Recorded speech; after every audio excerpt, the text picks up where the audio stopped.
कि अगर आप सचमुच में इससे लड़ना चाहते हो तो हमें एक कानून की जरूरत है, एक ऐसा कानून जो कॉलेजेस में, यूनिवर्सिटीज में डिस्क्रिमिनेशन को बंद करे।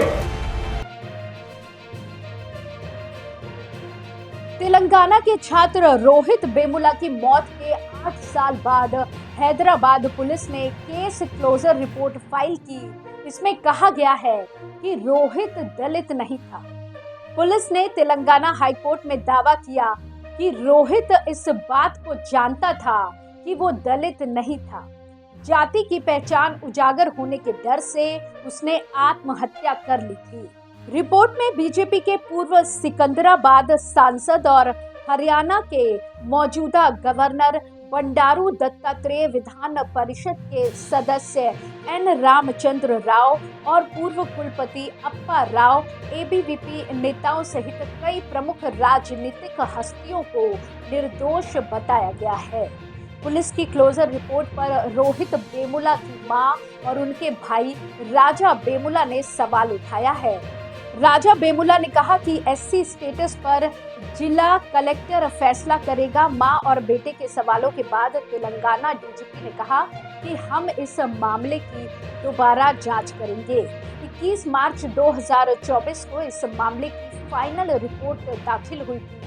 माधापुर के assistant police commissioner Rohit Vemula case के इन्वेस्टिगेशन अफसर थे। उन्होंने पिछले साल नवंबर 2023 में फाइनल क्लोजर रिपोर्ट तैयार की। ये रिपोर्ट 21 मार्च 2024 को फाइल की गई है।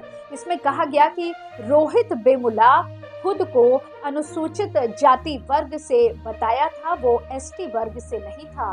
रोहित को पता था कि उनकी मां ने उन्हें अनुसूचित जाति का सर्टिफिकेट दिलवाया था। रोहित ने इसी सर्टिफिकेट के जरिए अपनी एकेडमिक उपलब्धियां हासिल की थी।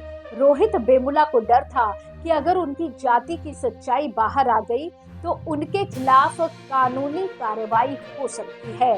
रोहित वेमुला के भाई राजा वेमुला ने कहा है कि क्लोजर रिपोर्ट दाखिल होने के बाद तेलंगाना डीजीपी ने मामले की फिर से जांच करने और हाई कोर्ट में याचिका दायर करने की बात कही।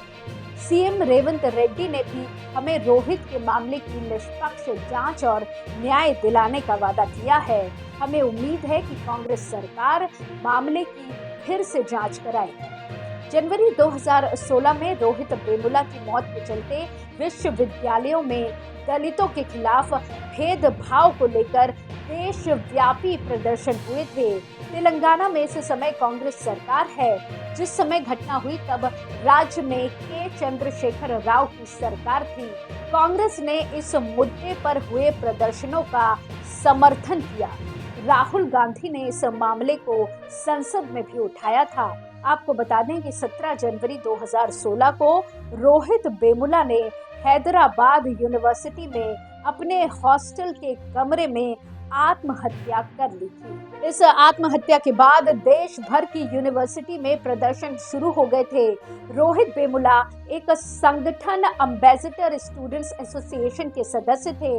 वे हैदराबाद यूनिवर्सिटी के उन 5 छात्रों में शामिल थे जिन्हें हॉस्टल से निकाल दिया गया था। रोहित समेत इन 5 छात्रों पर साल 2015 में आरोप लगा था कि उन्होंने एबीवीपी के सदस्य पर हमला किया था। यूनिवर्सिटी ने अपनी प्रारंभिक जांच में 5 छात्रों को क्लीन चिट दे दी थी, लेकिन बाद में अपने फैसले को पलट दिया था। ऐसी ही खबरों को जानने के लिए आप जुड़े रहिए एयर न्यूज के साथ। धन्यवाद।